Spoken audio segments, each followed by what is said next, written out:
따라하겠습니다. 뜻을 돌이키소서. 지난주에 우리는 부패하는 인생이라는 제목으로 모세가 하나님께로부터 두 돌판을 받기 위해서 시내산으로 올라간 사이에 그 모세의 내려옴이 더디어짐을 보자 백성들은 그만 의심과 불신에 빠져 급기야는 아론에게 우리를 인도할 신을 만들어라 이렇게 요구하였습니다.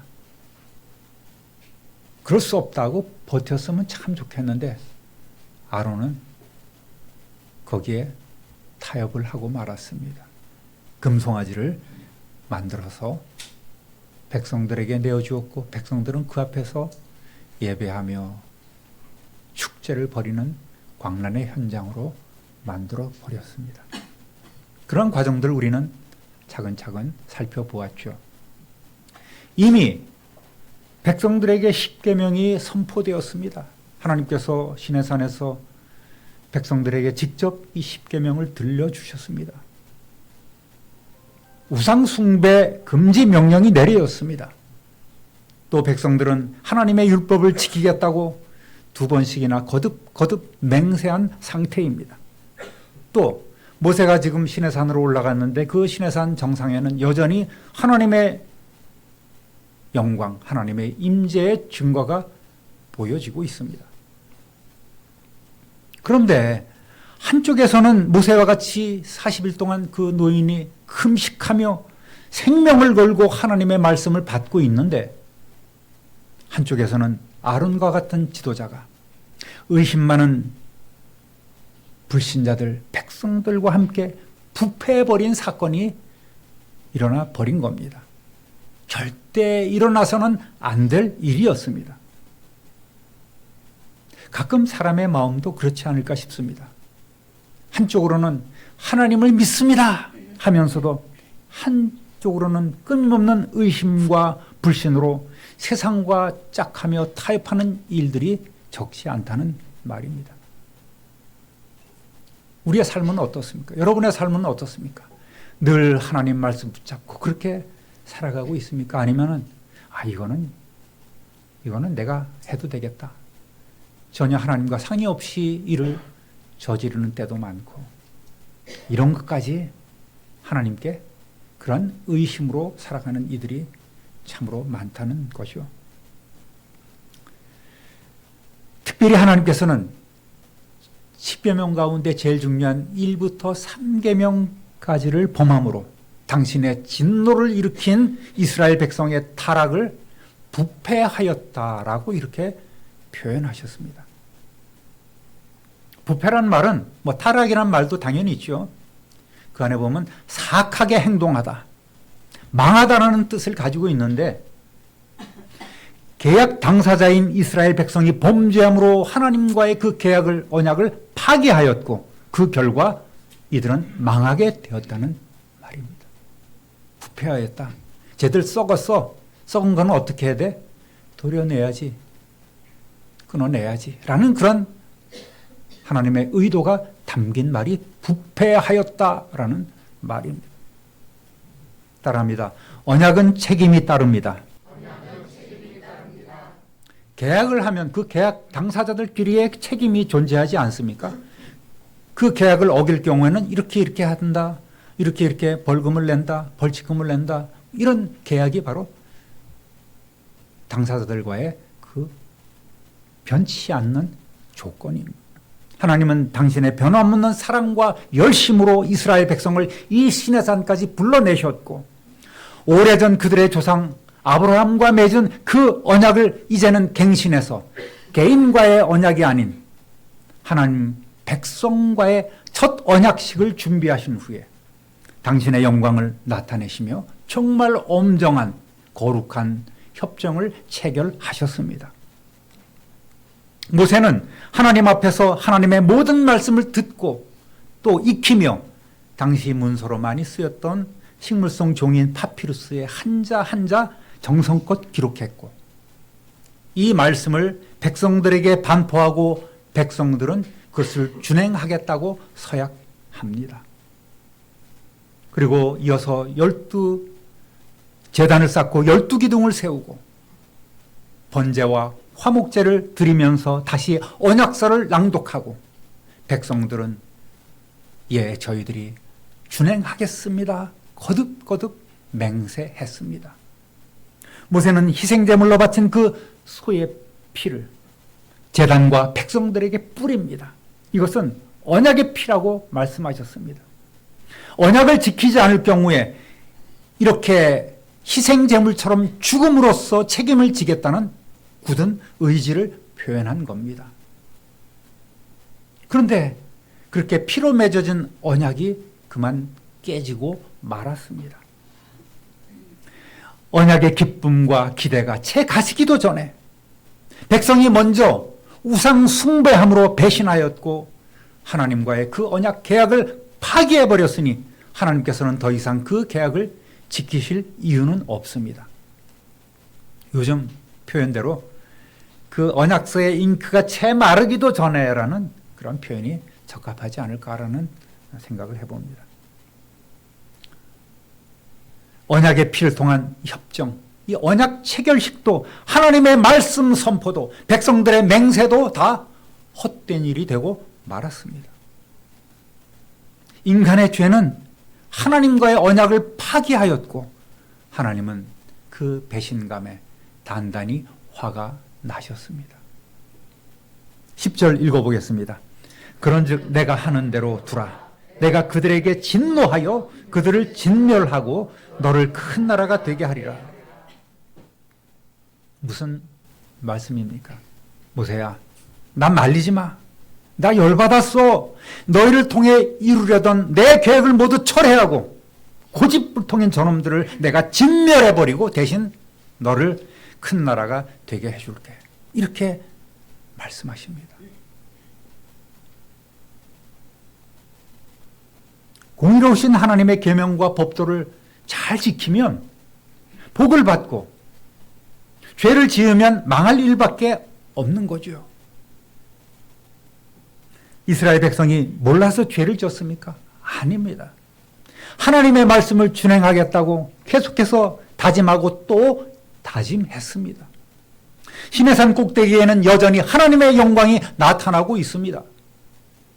다만 하나님의 임재의 증거인 성막에 대한 내용을 모세가 들으면서 철저히 교육을 받고 있는 그 모세의 귀환이 더뎌지자 그만 이렇게 돌이킬 수 없는 큰 사고를 치고 마른 겁니다.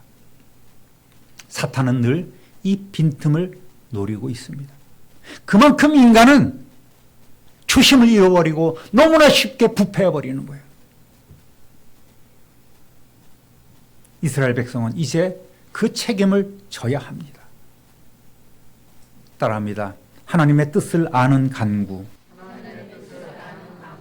모세는 지금 여전히 산 위에 머물고 있지 않습니까? 그런데 하나님께서 말씀을 뚝 그치시더니 네 백성이 타락했으니 산을 내려가라 이렇게 명령하셨습니다. 모세는 당황할 수밖에 없는 거예요. 잠시 숨을 고릅니다. 이게 무슨 일이지? 근데 하나님의 분노가 맹렬히 차오르는 것을 보고 정말 우리 인간의 표현대로 부들부들 떠시는 그 하나님을 보고 모세는 큰 두려움에 빠졌습니다. 신명기 9장 19절 한번 읽어보겠습니다. 여호와께서 심히 분노하사 너희를 멸하려 하셨으므로 내가 두려워하였노라. 그러나 여호와께서 그때에도 내 말을 들으셨다.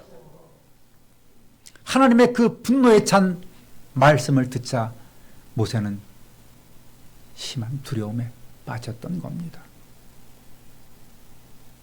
여러분, 모세를 한번 보십시오. 아이고 하나님, 제가 잠시 내려가서 상황을 파악할 수 있도록 시간을 좀 주시면 감사하겠습니다. 조금만 좀 참아주세요. 이러한 기도를 드리지 않았습니다. 아이고, 하나님의 뜻이 정 그러시다면 저를 통해서 하나님의 뜻을 이루어 주시기 바랍니다. 제2의 아브라함이 되는 것 저는 거부하지 않겠습니다. 나쁠 것 없습니다. 이런 기도도 아니었습니다.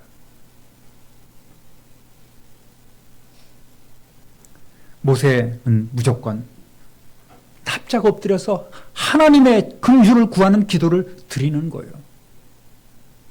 이유 불문하고 하나님께서 가차없이 행하실 하나님의 진노의 심판 앞에서 먼저 자기 형제들, 민족을 위해서 하나님 앞에 애원하고 있는 겁니다. 먼저 이 백성이 어떤 존재인지를 하나님 앞에 아뢰고 있지 않습니까? 하나님은 7절에서 뭐라고 말씀하셨어요? 모세에게 부패한 이스라엘 백성들을 네가 애굽 땅에서 인도하여 낸 내 백성이라고 불렀지만 모세는 아니요라고 합니다. 주님의 백성입니다라고 얘기를 하고 있습니다. 11절 12절 읽어보겠습니다. 모세가 그의 하나님 여호와께 구하여 이르되 여호와여 어찌하여 그 권능과 강한 손으로 애굽 땅에서 인도하여 내신 주의 백성에게 진노하시나이까? 어찌하여 애굽 사람들이 이르기를 여호와가 자기의 백성을 산에서 죽이고 지면에서 진멸하려는 악한 의도로 인도해 내었다고 말하게 하시려 하나이까? 주의 맹렬한 노를 그치시고 뜻을 돌이키사 주의 백성에게 이 화를 내리지 마옵소서. 어찌하여? 아닙니다. 하나님, 제 백성이 아닌 하나님의 백성입니다. 비록 목이 곧고 교만한 백성이여 큰 죄를 범했지만 저들은 여전히 하나님께서 이곳까지 이끌어 오신 하나님의 백성이오니 이를 좀 감안해 주십시오라고 기도하고 있습니다. 하나님이 이곳까지 이끌어 내셨으니 인도해 오셨으니 하나님이 끝까지 책임지셔야 합니다. 어찌하여 이렇게 하려 하시는지요? 왜 우리 백성들을 다 죽이려 하십니까? 저를 제2의 아브라함으로 삼으신다고요? 그러면 하나님 또 민족을 이루기 위해서 수백 년이나 또 하나님 비전을 미루실 겁니까? 그 얘기예요. 언제 하나님께서 비전을 펼치실 겁니까? 세번역 성경으로 12절 다시 한번 읽어보겠습니다. 어찌하여 이집트 사람이 그들의 주가 자기 백성에게 재앙을 내리려고 그들을 이끌어내어 산에서 죽게 하고 땅 위에서 완전히 없어버렸구나 하고 말하게 하려 하십니까? 제발 진노를 거두시고 뜻을 돌이키시어 주님의 백성에게서 이 재앙을 거두어 주십시오. 하나님, 지금 당장 하나님께서 계획하신 대로 그 수백만이나 되는 이 백성들을 멸절시킬 수 있으시겠지요. 그런 힘과 권능 있으신 거 압니다. 그렇지만 결국은 하나님의 영광을 가리게 될 것입니다. 세상 사람들은, 특별히 이집트 사람들은, 아니 이집트에서 그럭저럭 잘 살고 있던 백성들을 당신의 백성이라고 10가지 재앙을 그 땅에 퍼붓고 구해내더니 채 3달도 안 되어서 광야에서 모두 다 죽여버렸네. 무슨 신이 그래? 하나님과 이 백성을 길이길이 조롱하게 될 것입니다. 여러분, 모세가 지금 기댈 곳은 하나님의 자비하심밖에 없지 않습니까? 그렇다고 하나님의 공의를 무시하고 용서해 달라는 것이 아니라 하나님의 영광을 위해서 또 하나님의 이름을 위하여 하나님 분노를 그치시고 화를 거두어 달라고 이렇게 간구하고 있는 겁니다. 노를 그치시고 또는 진노를 거두시고, 이 뜻은 슈브, 그치다라는 원어인데요. 방향을 돌리다라는 뜻이에요. 하나님의 심판을 벗어날 뿐 아니라 하나님의 백성으로, 언약의 백성으로 다시 회복시켜 주시기를 바랍니다. 이런 의미예요. 백성들이 하나님과의 언약을 파괴하고 죄를 졌지만 하나님은 그들을 버리지 마시고 그 언약의 백성의 자격을 회복시켜 주시고 그렇게 유지해 주시면 좋겠습니다 라는 간절한 마음이 있는 거예요. 이렇게 모세는 참으로 담대하게 또 지혜롭게 하나님 앞에 기도를 드리고 있습니다. 지금까지 이끌어 주셨는데 하나님 싹 다 죽이신다고요? 하나님 아버지는 후회하실 일을 하지 않으시는 분 아닙니까? 그런데 3달 만에 우리를 다 죽여버리신다고요? 하나님 그 권능과 강한 손으로 애굽 땅에서 우리를 이끌어내셨는데 지금은 그런 권능과 강한 손이 없으시단 말입니까? 포기하신다고요? 우리를 버리신다고요? 이런 담대한 기도를 드리고 있습니다. 또 한 가지, 하나님, 저 애굽을 비롯한 이방인들의 조롱을 받게 되면 하나님의 영광도 가려지는 것 아니겠습니까? 하나님의 이름이 조롱을 받는 것 아니겠습니까? 그러면서 또 한 가지, 모세는 조상 아브라함과 이삭과 야곱을 기억해 달라고 호소합니다. 13절 읽어보겠습니다. 주의 종 아브라함과 이삭과 이스라엘을 기억하소서. 주께서 그들을 위하여 주를 가리켜 맹세하여 이르시기를 내가 너희의 자손을 하늘의 별처럼 많게 하고 내가 허락한 이 온 땅을 너희의 자손에게 주어 영원한 기업이 되게 하리라 하셨나이다. 그렇습니다.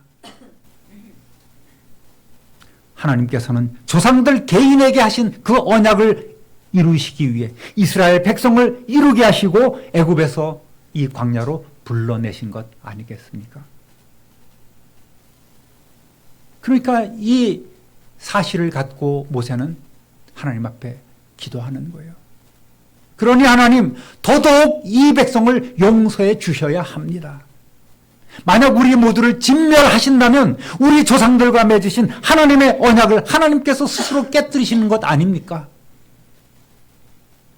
하나님의 언약의 말씀을 의지하여 기도할 때에 하나님은 꼼짝 못하세요. 우리 조상에게 아브라함에게 주신 그 맹세를 지금 하나님께서 지금까지 이루어 오셨습니다. 근데 여기서 다 죽여버리신다고요? 그럼 하나님 스스로 약속을 깨뜨리시는 겁니다. 우리 백성들은 하나님 앞에 죄를 졌지만 하나님께서 우리 조상들과 맺은 그 언약이 깨뜨려지면 안 되는 것 아닙니까? 여러분, 우리는 하나님과의 약속의 말씀을 붙잡고 기도해야 할 이유가 여기 있는 거예요. 하나님 기억해 주세요. 하나님만이 저의 죄를 사해 주시고 저를 새롭게 하실 수 있습니다. 성령께서 늘 함께해 주셔야 합니다. 그래서 저를 통해서 하나님의 비전을 이루어갈 수 있도록 사용해 주시고 약속대로 복을 내려 주십시오. 이런 기도를 우리는 드려야 합니다. 성도 여러분, 우리의 기도는 내가 만난 문제를 해결해 달라고 하는 그런 기도가 아닌 하나님의 뜻을 이루는 하나님의 사람이 되게 해달라는 그런 기도가 되어야 합니다. 근데 우리는 기도가 뭐라고 생각해요? 기도합시다. 그러면 주여, 저 몸 아픕니다. 저 어려운 일 당했습니다. 인간관계가 무너졌습니다. 금전적인 손해가 많이 났습니다. 당장 먹을 것이 없습니다. 이런 기도부터 시작하니 기도의 순서가 완전히 뒤틀려진 거예요. 기도 응답이 될 리가 만무합니다. 내 문제를 해결해 달라는 기도가 아니라 하나님의 뜻을 이루는 사람이 되게 해 주십시오. 그러한 힘과 능력을 저에게 허락해 주십시오라는 기도가 되어야 돼요. 이 기도를 들으시는 하나님은 우리의 문제도 결국은 다루어 주신다는 말입니다. 할렐루야. 먼저 하나님의 나라와 의를 구하라는 말이 이 말씀이에요. 그래야만 이 모든 걸 우리에게 더해 주신다고, 보너스로 주시겠다고 약속해 주신 것 아니겠습니까? 기도의 순서를 바꾸지 마시기를 주님의 이름으로 부탁드립니다. 옆 사람하고 손잡고 인사하겠습니다. 기도의 순서를 바꾸지 맙시다. 하나님 최우선의 기도. 그러면 나머지는 하나님께서 알아서 통과. 따라하겠습니다. 뜻을 돌이키신 하나님. 14절 읽어보겠습니다.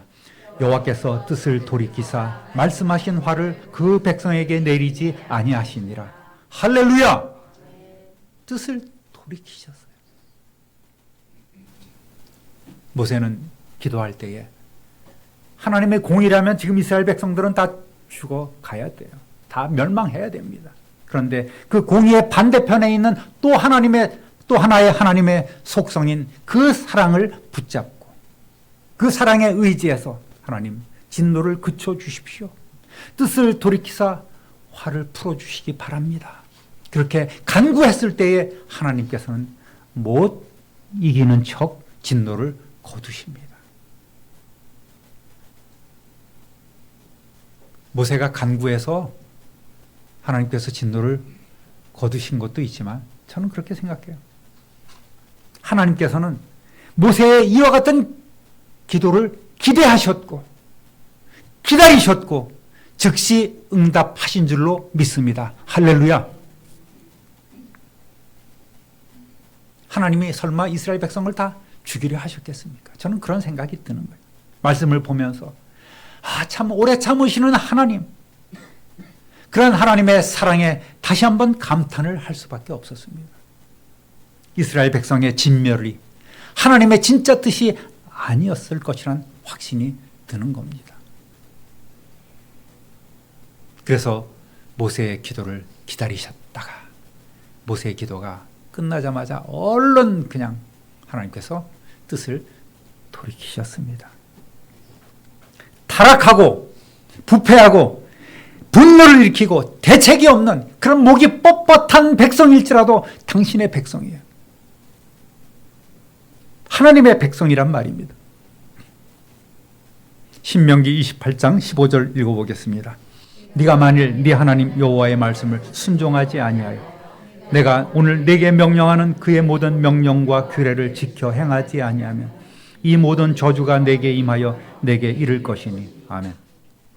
신명기 28장을 여러분이 한번 읽어보십시오. 복과 저주에 대한 그런 말씀이 나옵니다. 이렇게 하면 너희가 복을 받는다. 이렇게 하면 너희가 저주를 받는다. 이 말씀은 여전히 오늘 우리에게 유효한 말씀입니다. 성도 여러분, 늘 오래 참으시면서 우리가 돌이키기를 기다리시는 사랑의 하나님께 늦기 전에 돌아가십시다. 할렐루야. 돌아가십시다. 자녀를 위한 기도, 우리 공동체를 위한 기도, 선교지를 위한 기도, 이의 나라와 교회를 위한 기도를 쉬지 않는 모세와 같은 기도의 용사가 되시기를 주님의 이름으로 축원합니다. 하나님은 지금 우리의 기도를 기다리고 계신단 말입니다. 왜 기도를 미루고, 왜 기도를 시원찮게 하고, 왜 기도를 형식적으로 하냔 말이에요. 간절히 한 절 한 절에 우리의 생명을 담아서 하나님 앞에 기도하십시오. 그러면 하나님께서 우리의 기도를 들어주십니다. 고통스러울 때 정말 우리의 작은 신음에도 응답하시는 하나님이라고 우리는 찬송하고 있지 않습니까? 그런데 왜 그렇게 기도를 안 해요? 누구보다도 기도가 필요한 우리가 누구보다도 기도하지 않는 이 모순된 현실을 여러분 어떻게 생각하십니까? 그러면서 복 받기를 바라는 거예요. 근본적인 변화가 있어야 됩니다. 이왕 예수 믿는 거 제대로 한번 믿으시기를 우리 주님의 이름으로 축원합니다. 그래야지 그 하나님의 약속이, 하나님의 그 복이 무엇인지 우리는 받고 누릴 수 있는 거예요. 체험할 수 있는 겁니다. 우리가 하나님의 복을 체험하지 못하면 우리는 이웃에게 권할 수 없어요. 우리가 그러한 복을 현재 받고 누리지 못한다면 우리는 세상에서 빛으로 소금으로 향기로 살아갈 수 없는 겁니다. 예수 그리스도를 통해 갱신하신 사랑의 새 언약을 우리는 지키고 행하여야 합니다. 우리의 죄를 미워하고 하나님의 언약인 성경 말씀을 늘 가까이 하고 그 말씀대로 준행해야 합니다. 그런 성도 되시기를 주님의 이름으로 축원합니다. 우리 찬송가 322장 가사를 잘 생각하시면서 찬송하겠습니다. 내가 하나님보다 더 사랑하는 세상의 헛된 신이 무엇인지 한번 체크해 보시기 바랍니다.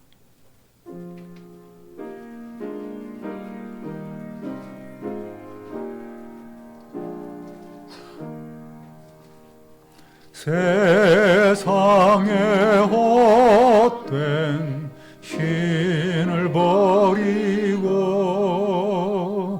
하나님 이름 높여 기리세.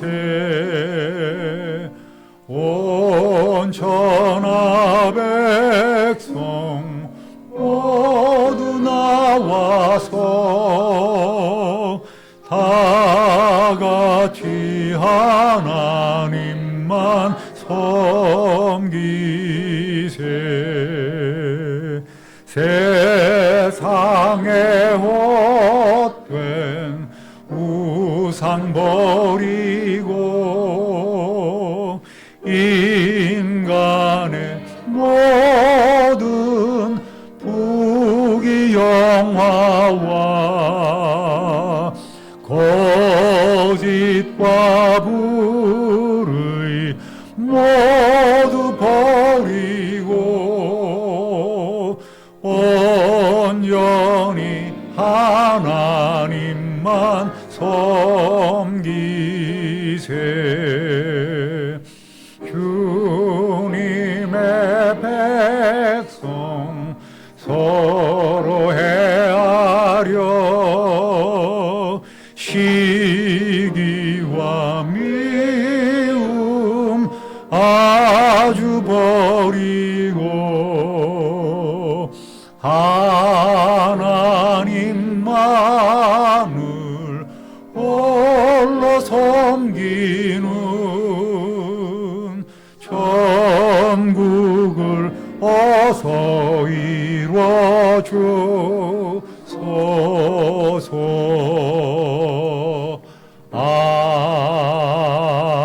아멘. 사랑하는 우리 참빛누리교회 성도 여러분, 하나님보다 더 사랑하는 세상의 모든 우상을 제거하고 진실한 예배자로 살아가야 합니다.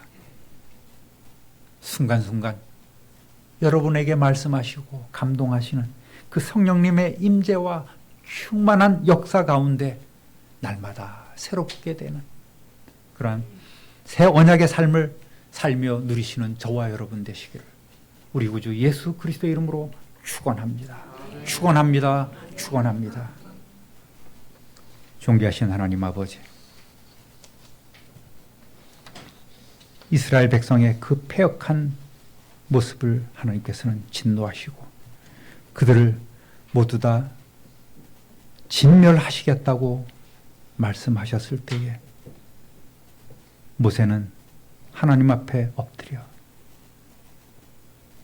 하나님의 공의보다 그 사랑의 성품을 의지하여 하나님 앞에 간절한 기도를 드렸음을 오늘 저희들이 보았습니다.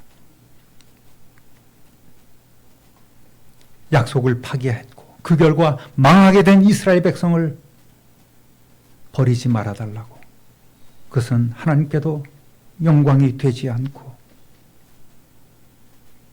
하나님의 뜻을, 비전을 수정하는 일이 될 것이고 이방인들에게 조롱을 당하는 일이 될 것이고, 그리고 무엇보다도 믿음의 조상들과 맺었던 그 언약이 깨뜨려지는 일임을 하나님 앞에 고하며 기도했을 때에 하나님은 그 뜻을 돌이키셨음을 오늘 말씀을 통해서 다시 한번 우리의 마음속에 새깁니다. 우리도 이러한 기도의 소유자가 되게 하여 주옵소서. 우리의 기도를 기다리시는 하나님께 우리의 기도와 간구를 아뢰게 하여 주옵소서. 하나님의 뜻대로 드리는 기도를 우리도 할 수 있도록 성령 하나님 친히 주장하여 주옵소서. 그리하여 우리의 모든 다른 문제까지도 책임지시는 하나님의 그 크신 은혜와 사랑을 체험하는 우리 모두가 되게 하여 주옵소서. 우리 구주 예수 그리스도의 이름으로 기도드립니다. 아멘.